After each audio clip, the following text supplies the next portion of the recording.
Season 1 எப்படி நடந்துச்சு, உங்களுக்கு இது எப்படி இருந்துச்சு, புதுசா இருந்துச்சா? நிறைய பிளேயர்ஸ் நீங்க இன்ட்ரோடியூஸ் பண்ணிருந்தீங்க. அதுல இந்த பிரேம்குமார்ன்ற பிளேயரை நீங்க ஆக்ஷன்ல பிக் பண்ணிருந்தீங்க. அவர் முதல் மேட்ச் 46 ரன் அடிச்சிருந்தாரு. முதல்ல இந்த டிஎஸ்பிஎல் பத்தி ஒரு சில வார்த்தைகள் சொல்லுங்க.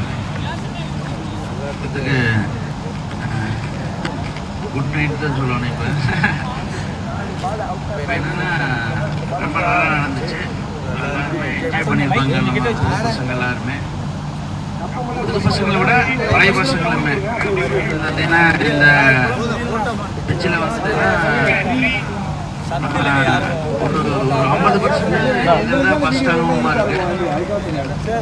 ஸோ அதுக்கு first of all thanks. Thank you so much. இந்த மாதிரி வந்துட்டீங்கன்னா ஒரு ஆர்கனைசேஷன் பண்ணுறதுக்கு அதே மாதிரி அனுபவங்கிறது வந்துட்டு நிறைய கற்றுக்கிட்டாங்க நிறைய பேர். அதுக்கு வந்துட்டுன்னா ஒரு ஆப்பர்ச்சுனிட்டி கொடுத்துருந்தீங்க. ரொம்ப தேங்க்ஸ். இதில் இந்த தமிழ் ஸ்டேட் வந்துட்டுன்னா பல இன்னலுக்கு அப்புறம் இது நடந்து முடிஞ்சிச்சு. இன்னும் கொஞ்சம் ஆர்கனைஸ் பண்ணி நடத்துங்க, யாருக்கு எந்த சங்கடம் இல்லாமல். அதுதான் வந்துன்னா நல்லாயிருக்கு.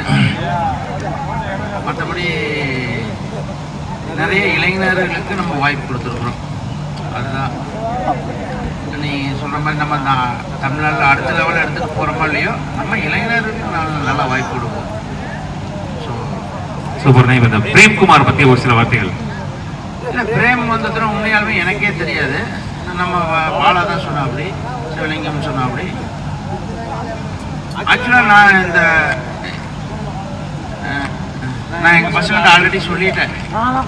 இந்த சீசன் வந்ததுன்னா நாங்கள் மேட்ச் வின்னர் பண்ணணும்னு நினைக்கல, விளையாட்டணும்னு தான் நினச்சோம். அதுதான் உண்மை. நாங்கள் ஒரு ஜாலியாக வந்தோம். எப்படியும் நம்ம நிறைய இளைஞர்கள்லாம் சப்போர்ட்னால நாங்கள் அதுதான் உண்மை. Okay okay okay. இப்போ 6 மாதிரி ஒரு பெரிய பிராண்ட் வந்து நம்மளுக்கு டைட்டில் ஸ்பான்சர் கொடுத்துருக்குறாங்க. அதை பற்றி ஒரு சில வார்த்தைகள். ஃபர்ஸ்ட் ஆஃப் ஆல் வந்தது இந்த மாதிரி ஒரு ஆப்பர்ச்சுனிட்டிக்கு 6 ஹீட் வந்ததுன்னா முன்னாடி வந்து உங்களுக்கு ஒரு சப்போர்ட்டாக இருந்ததுக்கு 6 ஹீட்டுக்கு நான் ஃபர்ஸ்ட் ஆஃப் ஆல் தேங்க்ஸ் சொல்கிறேன். ஏன்னா இப்போ தான் நம்ம ஃபஸ்ட்டு இந்த மாதிரி ஒரு டோர்னமெண்ட்டு தமிழ்நாட்டில் வந்துட்டுன்னா நம்ம அடுத்த லெவலுக்கு கொண்டு போகிறதுக்கு உண்டான ஆப்பர்ச்சுனிட்டி கொண்டு வந்திருக்கிறோம். அதே மாதிரி நல்ல விதமாக நடந்தது. இது இன்னும் கொஞ்சம் பெட்டராக நடந்திருந்தால் ஒரு சில டீமுக்கு இப்போ உண்மையான சங்கடமாக தான் இருந்திருக்கு. இன்னும் கொஞ்சம் பெட்டராக நடந்திருந்தால் இன்னும் நல்லா இருந்திருக்கு. ஸோ நெக்ஸ்ட் டைம் அதை கட் பண்ணிக்கோங்க. கண்டிப்பாக நல்லா பண்ணுவாங்க. அதுக்கு ரொம்ப தேங்க்ஸ். ஆனால் கண்டிப்பாக வந்து எங்கள் மூலமாக யாராவது மனஸ்தமாக இருந்தால், யாராவது வந்து வருத்தப்பட்டிருந்தா, உண்மையிலேயே எங்கள் அடிமனசுல இருந்து நாங்கள் மன்னிப்பு கேட்டுக்கிறோம். எதுவுமே வந்து வேணும்னோ யாருக்கும் ஆப்போனண்டா இருக்கணும்னோ நாங்கள் பண்ணல. எதுவுமே வந்து அப்படியே நடந்துருச்சு. இதெல்லாம் வந்து முக்கியமான காரணம் வந்து மழை தான். நாங்கள் வந்து நல்ல ஒரு சீசன் நடத்தி முடிக்கணும்னு நினைச்சோம். அது மாதிரி நடத்தி முடிச்சிட்டோம். அதில் வந்து சங்கடங்கள் சில பேருக்கு இருந்துச்சு. அது வேணும்னு நாங்கள் செய்யலை. அது இக்கட்டான சூழ்நிலையில் ஒன்றும் பண்ணவும் முடியல. ஸோ அதனால வந்து எங்கள் மனசுல எதுவுமே கிடையாது, யாருக்கும் செய்யணும்னு நினைக்கவும் கிடையாது. அப்படி நாங்கள் செய்வோம்னு நினைச்சு நீங்க இது பண்ணிட்டீங்கன்னா என் மனசு வந்து மன்னிப்பு கேட்டுக்கிறோம். நன்றி. தேங்க்யூ ஸோ மச்ண்ணே. 6 heat TSPL Tamil state premier league, அதை பற்றி என்ன நினைக்கிறீங்க? மேட்ச்லாம் சூப்பராக நடத்துனீங்க. மழை வந்து உங்களுக்கு எடுத்துருச்சு. நீங்களும் ரொம்ப போராடி பார்த்தீங்க.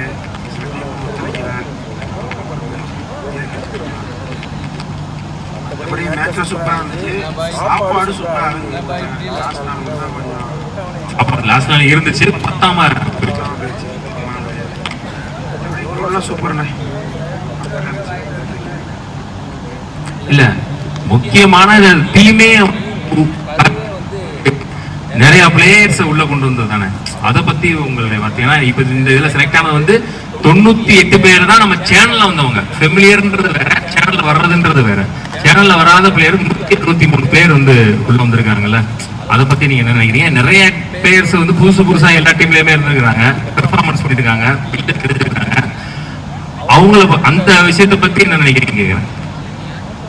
அதானே, சில டீமுக்கு தெரிஞ்ச பிளேயரை எடுத்துட்டாங்க. தெரியாத பிளேயரை எடுத்து வச்சுட்டு லாஸ்ட் நாளில் வந்து செட் ஆகி நடத்துறது ரொம்ப கஷ்டம். எங்கள் டீம்லாம் வச்சுக்கோங்க, நான் ஹாஸ்டல் தான் வந்தேன். ஆனால் வந்து பசங்க எல்லாமே மெச்சாகி எங்களால் போலரே கிடையாது, ஆல்ரவுண்டர் தான். இதை வச்சே இவ்வளோ ரொம்ப பெருசு, ரொம்ப கஷ்டப்பட்டு தான் வந்தோம். உன்னை பண்ண தெரியாத டீமை வச்சு இவ்வளவு தூரம் வந்தது பெரிய விஷயம் அப்படின்னு சொல்றீங்க. ஏன்னா அவங்க அந்த அளவுக்கு பெர்ஃபார்மன்ஸ் பண்ணிட்டாங்க இல்லையா, உங்களை காப்பாற்றி குவார்டர் ஃபைனல் வரைக்கும் செமிஃபைனல் வரைக்கும் கொண்டு வந்துட்டாங்க. இன்னொன்று நாங்கள் வந்து சில பேரை கண்டு எடுத்துட்டோம். எப்படின்னா ரஞ்சித் under-21 பிளேயரு, சேக்குன்னு ஒரு பையன், அப்புறம் நல்லா பந்து போட்டாங்க, சூப்பராக பந்து போட்டாங்க, மேட்சை பிடிச்சாங்க. நாங்கள் தோற்ற ஒரே காரணம் பந்து டிசைன் கொஞ்சம் தப்பாக எடுத்துட்டோம், அதுதான் ஒரு காரணம், எதுவுமே கிடையாது. அதுவும் எங்கள் டீம் தான், வேறு எதுவுமே கிடையாது. ஓகே, தேங்க்யூ ஸோ மச் சரண். இன்னும் நிறைய சீசன் நல்லா விளையாடி இன்னும் நிறைய விருதுகள் அள்ளி குமிக்கணும்னு என்னுடைய தாழ்மையான வேண்டுகோள். தேங்க்யூண்ணே. ஆனால் ரியாஸ் அண்ணா வந்து ரொம்ப கஷ்டப்பட்டார். எனக்கு தெரிஞ்ச வரையும் ஆரம்பத்தில் டீம் செலக்ட் பண்ணுறதுலேருந்து எந்தெந்த பிளேயர் யார் எந்த டீமுக்கு வரணும் ரொம்ப கஷ்டப்பட்டார். நான் வீடியோ லைவ் எல்லாமே பார்த்துட்டு தான் இருந்தேன். தேங்க்யூ நன்றி. ஃபர்ஸ்ட் ஆஃப் ஆல் வாழ்த்துக்கள். செமிஃபைனல் வந்து ஒரு பிரைஸ் செக்யூர் பண்ணிருக்கு, வாழ்த்துக்கள். விஎம் ஸ்பார்டன்ஸ் அப்படின்னா என்னன்னு சொல்லுங்க. விஎம் அண்ணா இருக்காங்க, விஜய் அண்ணா, அவங்க ரெண்டு பேருக்கும் காமனா வி நம்மரோஸ் மைக் மாத்திக்கும். ஓகே, நம்ம எந்த மாவட்டத்தை சேர்ந்து வர்றோம்? நம்ம சிவகங்கை மாவட்டத்தை சேர்ந்து வரோம். ஓகே, என்னுடைய சொந்த மாவட்டம் சிவகங்கை மாவட்டத்தில் வந்திருக்கீங்க. ஸோ முதலாக வந்து நம்ம இந்த மாதிரி டிஎஸ்பிஎல் ஒன்று பண்ணுறோம். ஃபர்ஸ்ட் ஆஃப் ஆல் டிஎஸ்பிஎல் பற்றி உங்களுடைய ஓவர் வியூ அப்படின்னு சொல்லிடுங்க. டிஎஸ்பிஎல் பார்த்தீங்கன்னா நாங்கள் ஒரு நோக்கத்தில் எப்படி எடுத்தோம்னா, எங்கள் ஊர் சைடில் இருக்க பிளேயரை ஃபுல்லாக எல்லாம் வெளியில் கொண்டு வரலாம். அவங்களாம் ஒரு ஊருக்கு போகலாம், அந்த மாதிரி மட்டும் ஆடிட்டு இருந்தாங்க. இந்த மாதிரி வெளியில் வந்து அவங்களுக்கு ஒரு எக்ஸ்போஷர் கிடைக்கும், அந்த ஒரு நோக்கத்தில் தான் நாங்கள் டீமே எடுத்தோம். பட் வந்து ரூல்ஸ் அப்படி இல்லை இல்லையா, எல்லாரையுமே தான் எடுக்கணும், எல்லா ஜோன்லையும் எடுக்கணுன்ற மாதிரி ரூல்ஸ் ஆயிடுச்சு. அப்புறம் அதுக்கப்புறம் என்ன முடிவு பண்ணி? அதுக்கப்புறம் பெரிய பிளேயர் ஃபுல்லாமே பெரிய பெரிய டோர்னமெண்ட் அவங்க தான் ரொட்டேட் தான் ரிப்பீட்டடாக ஆடிட்டே இருக்காங்க. அதனால சில பிளேயர்லாம் ஃபைன் பண்ணி ஒரு 121 பிளேயர்ஸ் அதெல்லாம் ஃபைன் பண்ணி வெளியில் கொண்டு வரணும், அட்லீஸ்ட் அவங்கள பண்ணலாம் ஒரு ஜோன்லேருந்து அப்படிங்கிறதுனால கிட்டத்தட்ட கீழே 100 பேர் எடுத்தோம். பிளேயிங் லெவன்லே 4-5 பேர் under-21 பிளேயர்ஸ் தான் இருந்தாங்க. நானே பார்த்தேன், அந்த அன்சாரின்ற பேர்லாம் வந்து உங்க டீம்ல தான் இருந்தாரு.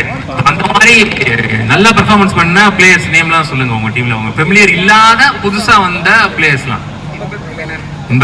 இன்பத்தமிழன் வந்து ஒரு மேட்ச்ல சர்வீஸ் செகண்ட்ஸ்க்கு எகென்ஸ்டா வந்து 27 ரன் அடிச்சு கொடுத்தாருல லாஸ்ட் ஓவர்ல, போக வேண்டிய மேட்ச் சர்வைவ் ஆனதுக்கு காரணம் மெயின் காரணம்.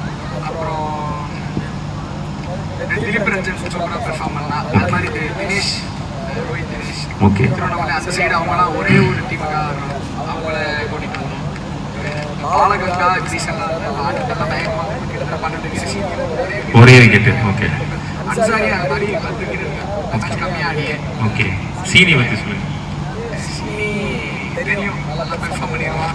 அதுக்காக என்னோட டீமோட ஃபர்ஸ்ட் பிக்கு சீனி. அவனாக இருந்துச்சு. Okay okay okay. ஆட்சியில் பிளேயர் எடுக்கிறது எந்த அளவுக்கு இருந்துச்சு? நிறைய பேர் ஒர்க் அவுட் பண்ணிட்டு இருந்தோம், லட்சம் பேர் முடியல. அதுக்கு ஆல்டர்னேட்டிவான பிளேயர்ஸ் எல்லாமே எடுத்து டீமை மேனேஜ் பண்ணோம். பட் இருந்தாலும் நீங்க செமிஃபைனல் வரைக்கும் வந்துட்டீங்க, அதுக்கு வந்து ஹெல்ப் பண்ணது வந்து அந்த பிளேயர்ஸ் தானே? ஆமா. இல்லைன்னா மட்டும் பேசிட்டு இருக்கோம். ஓகே, இப்போ ஸ்பாட் அப்படின்ற பிரான்ச்சைஸ் இன்னும் தொடர்றதுக்கு வாய்ப்பு இருக்கா? கண்டிப்பாக கொடுக்குற மாதிரி பிளான். ஓகே, இப்போ பிஎம் ஸ்பாட்டன்ஸ்ல நீங்க ஆல்ரெடி நிறைய பிளேயர்ஸ் எடுத்து விளையாட வச்சிருக்கீங்க இல்லையா, இவங்க எல்லாம் அவங்க இன்னும் கூடவே தொடர்றது வாய்ப்பு இருக்கா? கண்டிப்பாக மோஸ்ட் ஆஃப் த பிளேயர்ஸ் மீட்டிங்காக இருக்காங்க. அவங்க எல்லாமே நம்பர் அவங்க ஃப்ரீ டைம்ஸில் மேட்ச் டோர்னமெண்ட்ஸ் இருந்துச்சுன்னா அவங்களை கூப்பிட்டு ஆடுற மாதிரி தான் பிளான் பண்ணியிருக்கோம். ஓகே ப்ரோ, இதுதான் எங்களுக்கு வேணும். ஏன்னா ஏற்கனவே நிறைய பேர் இருக்கிறாங்க, தெரியாம இருக்கிறாங்க, ஆனா ஏற்கனவே புழக்கத்துல நிறைய பேர் இருக்காங்க. இன்னும் நிறைய பேர் உள்ள வரணும், இன்னும் நிறைய பேர் ஃபெமிலியர் ஆகணும், இன்னும் அவங்களுடைய டேலண்ட்டும் தெரியணுன்றதுக்காண்டி தான் இந்த டிஎஸ்பியில நம்ம பண்றோம். அது உங்க வாய்ப்பு கொஞ்சம் ஹாப்பியா இருக்கணுன்றதுக்காண்டி தான் நான் கேட்டு தெரிஞ்சுக்கிட்டேன். Thank you bro, thank you so much, வாழ்த்துக்கள். சின்ன சின்ன மனஸ்தாபம்லாம் வந்துருக்கலாம், மேட்ச் ப்ரெஷர் வேற எல்லாத்துக்கும் நம்ம வந்து பழக்க வழக்கம் நமக்கே தெரியும், யாரு கூட எவ்வளவு க்ளோஸ் அப்படின்றது எல்லாமே. பட் இன்ஃபீல்ட்ல அது மாறதான் செய்யும், அக்ரெசிவாக தான் செய்யும். ஒரே டீம்ல இந்தியன் பிளேயர்ஸ் விளையாடுறவங்க ஐபிஎல்ல வந்து அடிச்சுட்டு தான் செய்வாங்க. அதனால வந்து அவுட் ஃபீல்டுன்றது வேற, இன்ஃபீல்டு வேற, அது எல்லாருமே புரிஞ்சுக்கும். Thank you so much for franchisee. எல்லாருக்கும் பாலகிடு bro, Abhijit bro, senior players Venkat ரொம்ப சப்போர்ட்டிவ் எல்லாருக்கும். அப்புறம் விஜய் அண்ணன், விக்னேஷ் அண்ணன் எந்த அளவுக்கு சப்போர்ட்டிவா இருந்தாங்க, அதை பத்தி? எல்லா விதத்துலையுமே எல்லாமே அவங்க சப்போர்ட்டு. இதனால அவங்க கேட்டுப்பேன் அதே மாதிரி பண்ணலாம் அப்படின்னு. என்ன தோணுதோ அதை பண்ணுறது இதெல்லாம் நம்ம பார்த்துக்கலாம். ஒரு குடும்ப பிரகாரம் அந்த மாதிரி பார்த்துக்கலாங்க. எல்லாமே இஷ்டத்துக்கு இருந்தாங்க. எது சொன்னாலுமே கேட்டுக்கிட்டு அதுக்கு ரொம்ப சப்போர்ட்டிவ். நான் மட்டும் தெரியல வெளியில அவங்க 2 பேர். அப்புறம் ஒரு முக்கியமான விஷயம் சொல்லிக்கிறேன். என்னன்னா வந்து இந்த போறேன் அப்படின்னு நான் வந்து முன்னாடி 2023லயே நான் டிஎஸ்பிஎல்னு சொல்ல, இந்த மாதிரி நான் ஒரு மேட்ச் பண்ண போறேன்னு 2023லயே சொல்லும் போது, இப்போ இல்ல 2 வருஷத்துக்கு முன்னாடி எனக்கு வாண்டடா போன் பண்ணி எனக்கு ஒரு டீம் வேணும்னு கேட்டது டாக்டர் முரோஸ் தான். அவர் நம்பர் வந்து அப்படியே நான் சேவ் பண்ணி வச்சிருந்தேன். இப்போ இந்த டோர்னமெண்ட் நான் பண்ண போறேன்னு சொன்னதுக்கு அப்புறம் நான் முதல்ல போன் பண்ணி கேட்டதும் இவர்கிட்ட தான். அண்ணே நான் இந்த மாதிரி ஒண்ணு பண்ண போறேனே, நீங்க ஒரு டீம் எடுத்துக்கங்க அப்படின்ட்டு. ஆனா அது இவ்வளவுக்கு எக்ஸ்போசர் ஆகி இவ்வளவு பேர் கிட்டத்தட்ட 70 பேர் பிரான்சைஸ் கேட்டாங்க என்கிட்ட. ஏன்னா அதோடைய இது பக்கம் வந்து போக போகதான் தெரிஞ்சிச்சு. அதுக்கப்புறம் தான் எல்லாரும் கேட்டாங்க. ஆனா நான் சொன்ன வாய் வார்த்தையால என்னை முதல்ல கேட்டது அவர் தான். அவருக்கு ஒரு பிரான்சைஸ் கொடுக்கணும்னு நினைச்சேன். என்ன போச்சுன்னா இவர் நான் கேட்டதே மறந்துட்டேன். மறந்து 14 டீமுக்கு பிரான்சைஸும் கொடுத்துட்டேன். கடைசியில ஒரு டீம் கேன்சல் பண்ணாங்க. உடனே அவருக்கு போன் பண்ணி பிரான்சைஸ் இருக்குன்னு நீங்க எடுத்துக்கிறேன்னு சொல்லி என்னுடைய சொந்த மாவட்டத்துக்கு வந்து எனக்கு ரொம்ப பெருமையா சந்தோஷம். ரொம்ப ரொம்ப நன்றி. இல்ல இதுதான் நான் ஒரு நாள் கிடையாது. ரொம்ப ரொம்ப நன்றி. Thank you so much. வெங்கட் நம்மளுடைய ஆக்ஷன்ல இருந்தாரு. One of the unique sports. நீங்க சொல்லுங்க டிஎஸ்பிஎல் ஓவர்வியூ ஏதாவது உங்களுக்கு தெரிஞ்ச பத்தி சொல்லுங்க. ஸ்டார்டிங்ல இதோட எக்ஸ்பெக்டேஷன் எல்லாத்துக்கும் அதிகமாக இருந்தப்போ எனக்கு அந்த அளவுக்கு இது எப்படி போகும், சரியா பண்ண முடியுமா, இதை ஃபஸ்ட்டு இதை ஈஸியாக சொல்லிடலாம், இதை ஃபஸ்ட்டு அதே மாதிரி இம்ப்ளிமெண்ட் பண்ண முடியுமான்றது டவுட் இருந்துச்சு. நானே நிறைய இடத்துல கிரிட்டிசைஸ் பண்ணியிருக்கேன். இதெல்லாம் சும்மா ஐஎஸ்பிஎல்ல இருக்கிற மாதிரி இந்த பிளேயர் தான் எடுக்க போகிறாங்க, இது எப்படின்னு தான் நினச்சிருக்கேன். கொஞ்சம் எடுத்த ட்ரையல்ஸ்லையுமே ரொம்ப ஜென்யூனாக பண்ணிட்டீங்க. நான் எனக்கு ரொம்ப எப்படி சொல்கிறது, முக்கியமான பிளேயர் தான் அவன். எனக்கு கொஞ்சம் நெருக்கமும் கூட. டாப் டீமில் விளையாடுறாள். ஆனால் ஆக்ஷனில் ஒழுங்காக பண்ணல. அவனை எடுக்கல. நீங்கள் ஜென்யூனாக இருந்துட்டீங்க அந்த இடத்துக்கிட்ட. அதே மாதிரி எல்லாத்துக்கும் ஒரு ஹோப் இது. சரி நம்ம நல்லா பண்ணால் ஒரு சான்ஸ் இருக்குது போல் ட்ரையல்ஸில் அப்படின்னு. அது ஒருத்தரோட லக்கும் பொறுத்து இருக்குது. நம்ம அந்த ட்ரையல்ஸில் ஆப்போசிட்டில் பால் போடுறவர் பேட்டிங் பிடிக்கிறப்ப, அதே மாதிரி நம்ம பால் போடுறப்ப பேட்டிங் பிடிக்கிற ஆளை பொறுத்து இருக்குது. ஆனால் இவ்வளோ பேர் எங்களுக்கு இந்த சரவணன்ற பையனை ஒரு மேட்ச் நான் ஒரு வீடியோவில் பார்த்துருக்கேன் உங்களோட இதில் தமிழுக்கு போட்டாப்புல. அதை வச்சு தான் எடுத்தேன். அதே மாதிரி இந்த ஆதம் பாஷான்ற பையனும் எங்கள் டீமில் இருந்தாப்புல. நல்ல லெக்கெட்டர் போடுவார். ஆனால் உள்ள வைக்க முடியல எங்களால். இது மாதிரி சில விஷயங்கள் இருக்கு. முடிஞ்ச அளவுக்கு நாங்கள் வந்து அதிகமான பாயிண்ட்ஸ் யாருக்கும் போகக்கூடாதுன்றதுல ரொம்ப ஃபோக்கஸ்டாக இருந்தோம். எங்களோட அதிகபட்ச பாயிண்ட்டே சூர்யா தான். இன்னைக்கு டேட்ல பீக் பவுலராக இருக்கிறாப்புல. அவர் மேட்ச் ஜெயிக்கிறதுக்கு அவரும் ஒரு காரணம். விக்கி அதே மாதிரி 2 கொடுத்தாலும் முக்கியமான விக்கெட்டை உடைச்சிடுறாப்புல அவர். இந்த மாதிரி ஒரு எக்ஸ்பீரியன்ஸான ஆள் இருக்கணும்னு பழனி ப்ரோ எடுத்தோம். அவர் தான் ஆக்சுவலா குவாலிஃபை ஆகி குவார்டர் வரதுக்கே மெயினான ஆளு. ஓகே, ஃபீல்டிங்லாம் எல்லாம் சூப்பர் பசங்க, எல்லாமே சின்ன சின்ன பசங்க. எனக்கு சான்ஸ் கிடைக்கலனாலும் ஜெயிச்சா போதும்னு நினைக்கிற பசங்க. அதே மாதிரி உங்க விஷயத்துக்கு வரணும்னா, இப்போ எல்லாருமே ஒரு ஒரு ப்ராஃபிட் இல்லாமல் ஒரு விஷயத்தை செய்யணும்னு நினைக்க மாட்டாங்க. அது ஆரம்பத்தில் சொல்றப்ப இவ்வளோ ஃபீஸா அவ்வளோவா இது அதுன்னு சொல்லி நிறைய பேச்சுகள் வந்திருக்கலாம். ஆனால் அதை கொஞ்சம் மிஞ்சிற அளவுக்கு ஒரு பிரம்மாண்டத்தை காமிச்சிங்க. இந்த அளவுக்கு கிரவுண்ட் இருக்கு, இந்த ஃபெசிலிட்டிஸ் இருக்கு, இந்த மாதிரி ஒரு இடத்துல நிறைய பேருக்கு விளையாடணும்னு ஆசை. அதே மாதிரி மேக்ஸிமஸ்ல விளையாண்ட ஓப்பனிங் விளையாண்ட பையன் இந்த ரிவர்ஸ் ஸ்ட்ரோக் 6 அடிச்சதெல்லாம் சரியான ஷாட். இதெல்லாம் எத்தனை இடத்துல பார்க்க முடியும்னு தெரியல. நிறைய பேர் சான்ஸ் தர மாட்டாங்க. Under 21 பிளேயர் ஹரிய அடிச்சான். அந்த மாதிரி சான்ஸ் தர மாட்டாங்க. அது அவரோட எண்ணம். அவரு இந்த கிரிக்கெட் டீமை அப்படியே கொண்டு போட்டு நினைக்கிறாரு. அதனால அவர் இறக்கி விட்டு அப்படியே அந்த பிளேயரை திருப்பி யூஸ் பண்ணலாம். அவருக்கு ஒரு விஷன் இருக்கு. புரியுதா? எப்படின்னா சின்ன சின்ன பசங்க விளையாடணும், அப்பதான் இன்னும் 4 வருஷம் கழிச்சு நல்லா இன்னும் வளருவான்றதுக்கு. அதை நிறைய பேர் இறக்கி விடவே மாட்டாங்க. நாங்களுமே Under 21 பிளேயருக்கு தான் அதிக காசுக்கு பெட்டிங் போனோம். ஏன்னா இளையராஜான்றவன் சம பெரிய ப்ராஸ்பெக்ட். அவன் தான் கடைசியில எங்களுக்கு ஜெயிச்சு ஃபைனல் போட்டு ஏற்படுத்தி கொடுத்தது. கண்டிப்பா கண்டிப்பா முடிஞ்ச அளவுக்கு ப்ரோ எல்லாரையுமே காம்பன்சேட் பண்ணி நல்லா நடத்துனீங்க. அதுவே உங்க பெரிய சக்சஸ். நானே சொல்றேன் ஓப்பனா, நானே நிறைய கிரிட்டிசைஸ் பண்ணியிருக்கேன். ஆனா இன்னைக்கு என்னால அதை பண்ண முடியல. நான் ஒத்துக்கிட்டு தான் போய் ஆகணும். இது பெரிய சக்சஸ் தான். இது மூலமா எக்கச்சக்க பிளேயர் தெரிஞ்சுக்கிட்டாங்க. நீங்க ஒரு டைம் சொல்லியிருந்தீங்க ஒரு பிளேயரோட கான்டாக்ட் நம்பரும் நாங்க அப்டேட் பண்றோம்ட்டு. அது இப்ப நடந்துருச்சு. எப்படின்னா நல்ல பிளேயர் 16 டீம்ல இருக்கிற 256 பேரும் ஒருத்தரோட போன் நம்பர் கிடைச்சிருச்சு, யார் வேணா கூப்பிட்டுக்கலாம். அடுத்த வாட்டி 16 பிரான்சைஸ் ஓனர்ஸ் இல்ல, அதோட அதிகமா கூட வருவாங்க, பிரச்சனை இல்ல. 16 வச்சு போட்டுருக்கு நாக்கு தெளிச்சு. ஆனா இதை நீங்க அடுத்த வருஷம் பண்ண முடியுமா அதுதான் பார்க்கணும். ஏன்னா ஒரு தாட்டி பண்ணிட்டு இது சும்மா ஒன் டைம் அட்டெம்ப்ட் மாதிரி இருக்க கூடாது. அடுத்த டைம் கண்டிப்பா பண்ணுங்க. நன்றி நன்றி. உங்களுக்கு சப்போர்ட் பண்ண அவ்வளவு பேர் இருக்கிறாங்க. அதே மாதிரி வந்ததுக்கு கொஞ்சம் நிறைய ஓனர்ஸ் எல்லாம் நல்லா பழக்கமானாங்க. அந்த டாக்டர்லாம் சூப்பர் டைப். இன்னைக்கு தான் அவரை பார்த்து பழக்கமான கொஞ்சம் நல்லா பழகினாரு. யதார்த்தமா தேங்க்யூ ஸோ மச். ரொம்பவுமே புது பிளேயர்ஸை ப்ரொடியூஸ் பண்றதுல ஒரு பெரிய பங்கு வச்சுட்டு இருக்கு. இப்போ இதுல வந்து நிறைய பேர் புதுசா நீங்க உள்ள கொண்டு வந்துட்டீங்களா, நிறைய பேர் நல்ல பெர்ஃபார்மன்ஸ் வேற. இதுங்க தொடர்ந்து யூனிக் ஸ்போர்ட்ஸ்லயே பயணிக்கக்கூடிய வாய்ப்புகள் எந்த லெவல்ல இருக்கு? இது வந்து நான் சொல்லக்கூடாது. ஆனா அவரால் விளையாடணும்னு ஆசை இருக்குது. ஆனா அவரோட செலவு பண்ற எபிலிட்டி இருக்கும்ல, அவர் ரெடியா இருக்கிறாரு அவ்வளவு செலவு பண்றதுக்கு. அவருக்கு தேவை ஜெயிக்கணும், தோத்தாலும் சண்டை போட்டு விளையாடணும், முடிஞ்ச அளவு ஃபைட் பண்ணணும், அதான் அவரோட எண்ணம். நன்றி. ஆனா பேச சொன்னா பேச மாட்டாரு. அவரை நீங்க கேள்வி கேட்கலாம். இல்ல அவரை நான் இப்ப மைக் இல்லாம பேசுனா 2 மணி நேரம் பேசுவாரு, மைக்ல பேசுனா பேசுவாரு. நல்ல ஓனரு. இத வந்து எல்லா பிளேயர்ஸும் அததான் சொல்றேன். இப்ப மேக்ஸிமஸ், யூனிக் ஸ்போர்ட்ஸ், கிரிக்ஸ், பிஎம்ஸ் பட்டன்ஸ் யாராலும் சரி நல்ல ஓனர்ஸா இருக்கிற அவரை நீங்க யூட்டிலைஸ் பண்ணுங்க. பிளேயர்ஸ் வந்து உங்களுக்கு என்ன தேவை, உங்களுக்கு என்ன வேணும், கேமை எப்படி இம்ப்ரூவ்மெண்ட் பண்றது அவங்களுக்கு கேட்டு கத்துக்குங்க. அது நிறையவே அவங்க பண்ணுவாங்க. நீங்க யாரும் அதை பண்றது இல்லை. வயசுக்கு மீறின விளையாட்டு நிறைய பேர் ஆக்சுவலா இப்ப விளையாடுறாங்கன்றது இதெல்லாம் தெரிஞ்சுக்கிட்டேன். எக்ஸாக்ட். ஏன்னா Under-21 சக்திவேலு ஆஸ்கர் டீம்ல மெயின் டீம்ல விளையாடுறவன் சக்திவேல் வந்து இப்போ விஎம் ஸ்பாட்டன் விளையாடான்னு நினைக்கிறேன். சரியான பவுலர். அப்புறம் முருகேசன் சொல்லிட்டு ஆஃப் கட்டர் போட்டு 2 ஸ்டெப்ல ஃபாஸ்டா போடுவோம். அவரும் ஆஸ்கர் பிளேயர் தான். அவனும் ஆஸ்கர் தான் ஆக்சுவலா. அப்புறம் அந்த ரஞ்சித்னு ஒரு பையன் செம்ம இம்ப்ரெஸ் பண்ணாப்புல.